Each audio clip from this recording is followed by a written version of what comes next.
셰익스피어 로맨스극 라스트 플레이즈 새롭게 읽기. 폭풍 저 너머 음악이. 글 김한 동국대 명예교수. 번역 김재남 김한. 나레이터 이상희. 낭송 극단 초인. 영상 편집 제작 김광영. 라이언즈 오픈랜드. 그림은 초기 엘리자베스 시대의 3층 극장이다. 3층짜리 여인숙 뜨락 한복판에 세워지던 가설 무대다. 이 초기의 극장과 나중에 건립된 글로브 극장이 보여주는 공통된 특징은 무대에 선 배우와 관객 간의 세계 연극사상 유례 없는 밀접성이었다. 셰익스피어 극장은 귀로 보며 상상력이 구축하는 작가와 무대, 관객의 동업자적인 참여 현장이었다. 1. 무대를 위해 썼던 셰익스피어의 극 텍스트는 공연용. 셰익스피어는 독자를 위해서가 아니라 극장에 모여든 관객을 위해서 극을 썼다. 즉, 그의 극 대본의 텍스트는 지면이 아니라 무대를 위해 썼던 그의 공연 악보로 간주할 만하다.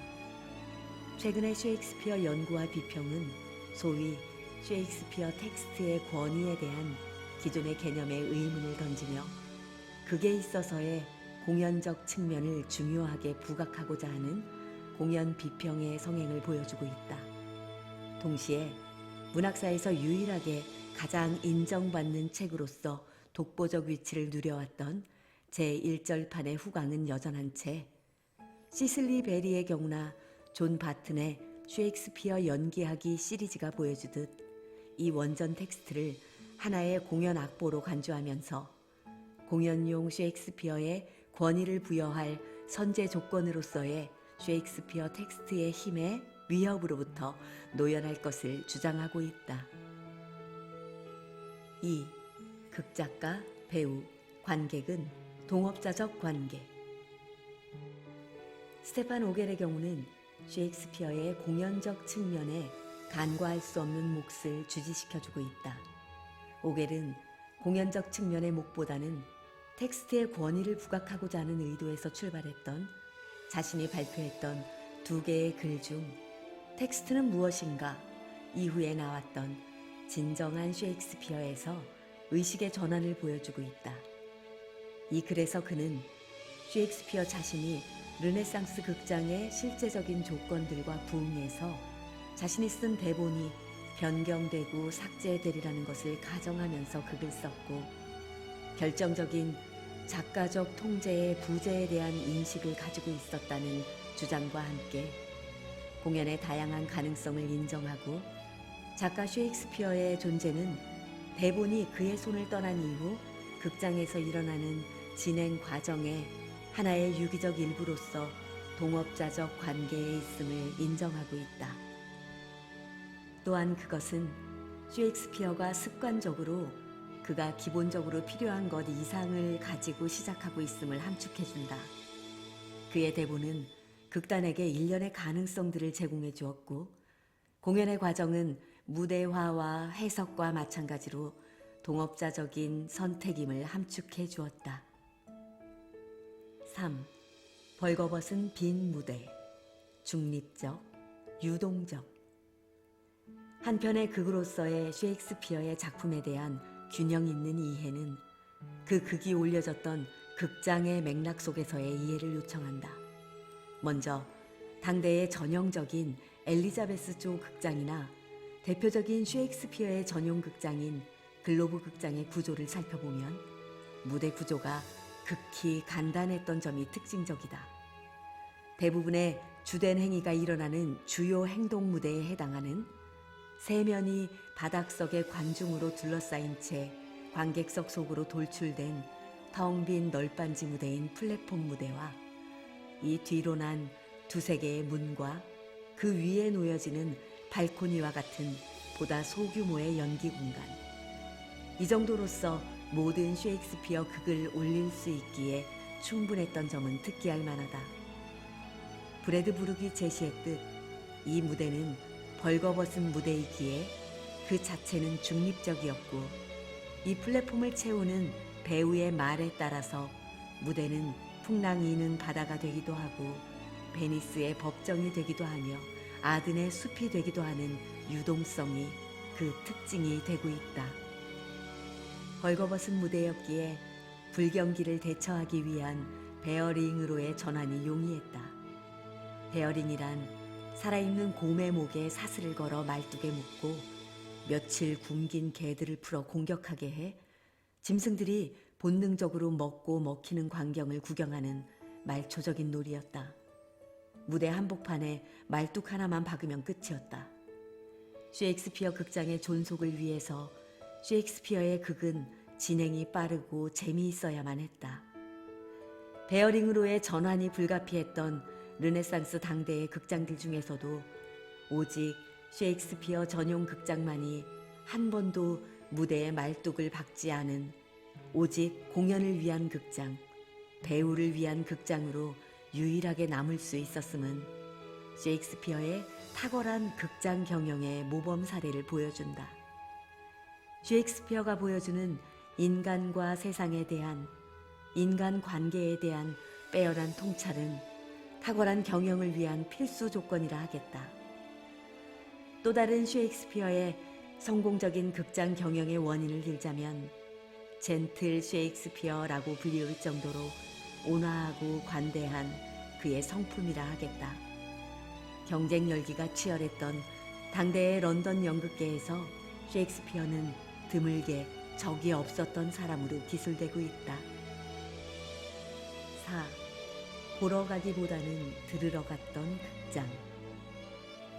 객석이 놓여지는 위치와 조건에 따라서 차등적인 가격이 매겨지던 관중석의 구조를 살펴보기로 하면 첫째, 플랫폼 무대가 놓이는 극장 중앙의 땅바닥에서 플랫폼 무대를 빽빽이 에워싸고 서서 관극하던 입석 관객들은 가장 싼 입장료인 1페니를 지불했던 관객으로서 때로 이들은 플랫폼 무대 가장자리에 기대거나 무대 위 가장자리 끝에 올라가 앉기도 했다. 극장의 객석 구조상 이들 입석 관객들의 존재는 그들보다 더 높은 곳에 놓이는 좌석에 앉아 무대를 내려다보는 관객들의 시선을 차단하거나 방해하는 분명한 걸림돌이 되었다. 둘째, 건물 내부를 에워싸며 솟구쳐 있는 3층으로 둥글게 배열된 층들에는 그들의 머리 위를 덮은 지붕값에 해당하는 좌석당 2페니를 지불한 관중들이 자리했다. 이들 중류 시민층에 해당하는 상인과 선장들은 협소한 18인치의 좌석에 몸을 끼운 채 아래에 자리한 입석 관객들과 무대를 내려다보았다. 셋째, 무대 바로 위의 좌석에는 가장 비싼 관람료인 6페니를 지불하고 부유한 귀족과 여성, 궁중인과 외국 사절들이 차지했던 소위 귀빈석이라고 불리우는 좌석이 놓여졌다. 이런 구조 속에 빽빽이 들어찬 관객은 소란스럽고 다양했다. 떠돌이 불황아, 소매치기, 창녀들, 술주정뱅이 관객들을 위시한 부산한 관객들은 공연 중에 먹고 마셔댔고 배설하러 드나드는가 하면 관극 도중에 마음껏 웃거나 울며 한껏 감정의 고피를 풀어놓기가 일쑤였다. 청교도들은 이러한 극장을 이웃 갈봇집 정도로 생각하기도 했다. 5. 당대의 공공극장. 무대는 이러한 군중들에 의해 삼면으로 둘러싸였고 사람들에 의해 여러 겹으로 에워싸여진 무대는 땅바닥 속 뒷줄에 선 관객에게는 거의 보이지 않았다. 무대 자체 또한 벌거벗은 무대로서 장면 배경은 없었고 숲, 성, 궁전, 폭풍이는 바다를 제시해주는 어떤 채색된 뒷배경도 없었다. 그들의 환상을 지탱시켜줄 어떤 인공 조명도 없었다. 인공 조명이 없었기에 연극은 오후 2시에 시작되었다. 오후 3시의 환한 대낮에 지금은 한밤중이라는 사실을 맥베스를 보는 관객에게 알리는 일은 배우의 말이 담당했다. 관객들을 감동시킬 수 있는 것도 설득하는 것도 결국 말이었다. 그게 시작을 알리는 신호 또한 점점 어두워져가는 조명빛 대신에 한바탕의 트럼펫 소리였다. 악사석이 연희 공간과 객석 전체가 내려다 보이는 무대 정면에 가장 높은 곳에 자리했던 것은 주지할 만하다. 6. 오늘날의 글로브 극장, 셰익스피어 전용 극장. 이러한 셰익스피어 당대 극장의 성격을 부각하도록 재현하고자 하는 취지 아래 런던의 테임즈 강변 사우스뱅크에 재건되어 1997년 개관한 오늘날의 새로 지은 글로브 극장의 무대 역시 400년 전에 셰익스피어 전용 극장이었던 글로브 극장의 무대처럼 기본적으로 빈 무대로서 볼거리보다 들을거리를 더 잘 제공해주는 무대라 할 수 있다. 극장 객석 구조 또한 20파운드가 넘는 소위 과거의 귀빈석에 속하는 로얄석을 위시하여 10파운드가량의 중간석도 5파운드짜리의 극장 무대 앞 땅바닥의 입석 모두가 무대 전체가 완벽하게 잘 보이는 좌석이 없는 것이 특징적이다. 결국 과거의 글로브 극장도 다시 세워진 오늘날의 글로브 극장도 이곳으로 모여드는 관중은 구경하러 왔다기보다는 들으러 왔다고 할 수 있다. 이를 뒷받침해주는 사실들을 잘 드러내주는 월터 호치스의 무대 스케치는 주목할 만하다. 무대 뒤로 세워진 2개의 문 위에 위치한 갤러리가 악사석이나 배우의 연기 공간으로 사용되기도 하는 한편 관객석으로도 사용될 수 있었던 사실과 이 관객들이 무대를 마주보며 구경하든 무대의 전면과는 정반대되는 무대 뒷현석에서 구경하든 크게 개의치 않았던 사실을 들 수 있다. 셰익스피어 당대의 이러한 극장은 전적인 참여예술의 현장이었다. 관객은 눈으로가 아니라 귀로 들려오는 배우의 말에 따라 상상력을 가동시켜서 시각적인 배경을 공급했다. 극장에서 관객은 1920년대에 출연한 방송극이 나올 때까지 다시는 접근하지 못했던 상상의 자유를 한껏 즐겼다.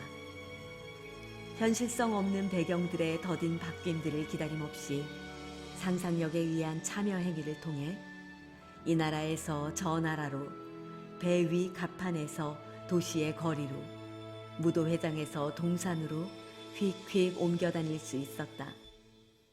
헨리 5세의 시작부에서 코러스가 말하듯이 이 극장은 사실적인 효과들보다는 관객의 상상적인 힘들에 보다 더 의존하고 있다. 텍스트는 극을 살아나게 해주는 구실로서 좋겠다. 벌거숭이 널빤지 무대 위에 인생을 재현하기 위해서 배우가 들려주는 대본상의 대사로 좋겠던 이상 리어왕에서 앞이 보이지 않는 글로스터에게 평평한 빈 널빤지 무대 위에 서 있으면서 자신이 현기증 날 정도로 까마득히 높은 도보의 깎아지른 벼랑 끝에 서 있다고 믿게 만드는 것은 오직 에드거의 말에 의해서였다. 자, 여기입니다. 가만히 서 계십시오. 이렇게 아래를 내려다보니 무서워서 눈이 어찔어찔합니다. 중간쯤은 알고 있는 까마귀나 갈가마귀는 크기가 딱정벌레만큼밖에 안 돼 보입니다. 이제 보는 것은 그만둬야지.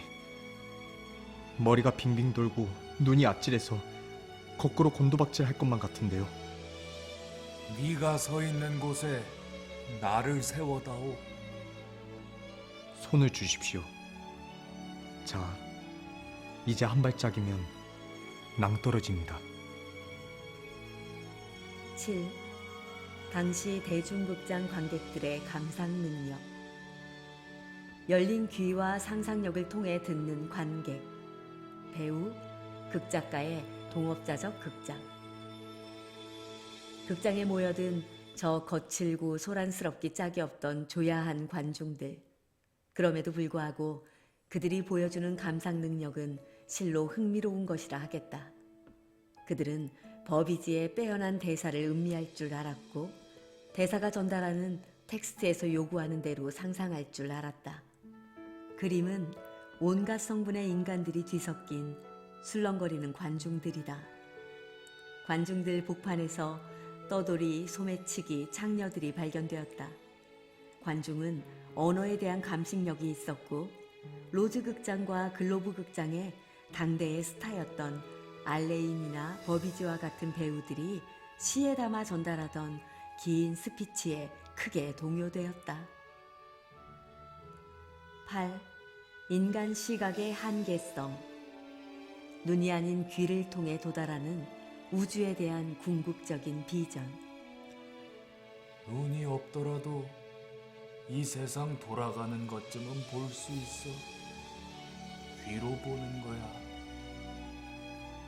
인간 시각의 한계성은 실제로 셰익스피어가 그의 극의 많은 장면을 통해 관객들에게 거듭거듭 상기시켜주는 주제의 하나이기도 하다. 인간 시각의 철저한 한계를 극화해주는 극의 한 예라고 할 수 있는 리어 왕에서 두 눈을 잃은 글로스터를 향해 한 이름 없는 노인이 당신은 길을 못 보시잖아요 라고 말할 때 그는 고백한다. 나는 갈 곳이 없으니 눈이 필요 없소. 나에게 눈이 있을 때 난 넘어졌지요. 사람의 눈으로 하는 관찰력은 세상을 꿰뚫어 보는 통찰력과 결코 비례하지 않음을 리어왕 무대의 인물들과 관객은 체험한다. 결코 인간의 눈의 기능은 세상을 제대로 꿰뚫어 보기에 족하지 못하다. 이 알매 도달한 인간은 이제부터는 눈이 아닌 귀로 세상을 본다. 어허, 그렇단 말이지. 얼굴에 눈이 없고 주머니에 돈이 없다. 눈은 무겁고 주머니는 가볍단 말이지. 하지만 세상 돌아가는 꼴쯤은 볼 수 있을 테지. 느낌으로 볼 수가 있습니다. 눈이 없더라도 이 세상 돌아가는 것쯤은 볼 수 있어. 귀로 보는 거야. 그림은 BBC 프로덕션을 포함한 많은 현대판 햄릿 공연들에서 목소리로 등장하는 유령이다. 유령의 목소리는 무기력과 우울의 늪에 빠져있는 한 인간 햄릿의 결단을 촉구하는 호소력 있는 명령의 소리다. 눈이 아니라 들음을 통해 이 세상 전체를 상대화하는 보다 높은 차원의 비전에 도달하는 예는 햄릿에 등장하는 유령의 존재를 통해 부각되고 있다. 특기할 만한 것은 극 속에서 유령은 망각 속에 묻힌 이야기를 상기시키는 말로써 무뎌져가는 감각을 생생하게 일깨우는 목소리로서 오고 있는 점이다. 이 목소리는 또한 호소력을 가지고 무기력과 우울의 늪에 빠져있는 한 인간 햄릿의 결단을 촉구하는 명령의 소리로 오고 있다. 잘 들어봐라. 유황불 타는 지옥의 업화에 몸을 맡길 나의 시각도 절박했다. 불쌍한 유령. 동정할 것 없다. 자, 내 얘기나 잘 들어봐라. 말해라. 들어보자. 나는 네 아비의 홀령이다. 황천의 비밀은 말할 수 없다만 말하면 단 한마디로 네 영혼은 고통을 받고 젊은 피는 얼어붙으며 그러나 저승의 비밀을 살과 피를 가진 산 인간의 귀에 전달할 수 없다. 들어다오, 들어다오, 오, 들어다오. BBC 프로덕션을 포함한 많은 햄릿 공연들이 유령이라는 이 극의 엄연한 등장인물을 목소리로 등장시키는 것은 충분한 타당성이 있다. 꾸짖으러 오셨지요. 이 불초자식의 어물어물 때를 놓치고 중대한 어명을 실행하지 않은 이 열빠진 꼴을 말씀하십시오. 잊지 마라. 이렇게 내가 찾아온 것은 거의 무디어진 네 결심을 갈아주기 위해서다.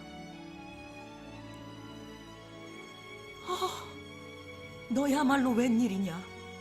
그렇게 허공을 노려보며 아무 실체도 없는 공기와 이야기를 하니?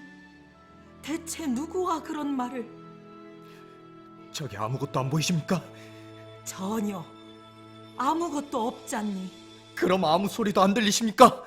전혀 우리 두 사람의 말소리밖에는. 슬픔에 찬 형상과 더불어 그 소리는 돌들도 가히 움직일 만하다. 그러나 그 소리는 들을 귀 있는 자에게만 들려오는 소리이기도 하다. 육안으로 보이는 것만을 보며 육신의 귀로 들리는 것만 들을 수 있을 뿐인 거트루드의 귀에는 자신의 말들밖에 결코 들리지 않는다. 그녀에게 유령과 대화를 나누는 햄릿은 아무것도 보이지도 들리지도 않는 허공을 향해 홀로 말하는 실성한 자의 독백으로 여겨질 뿐이다.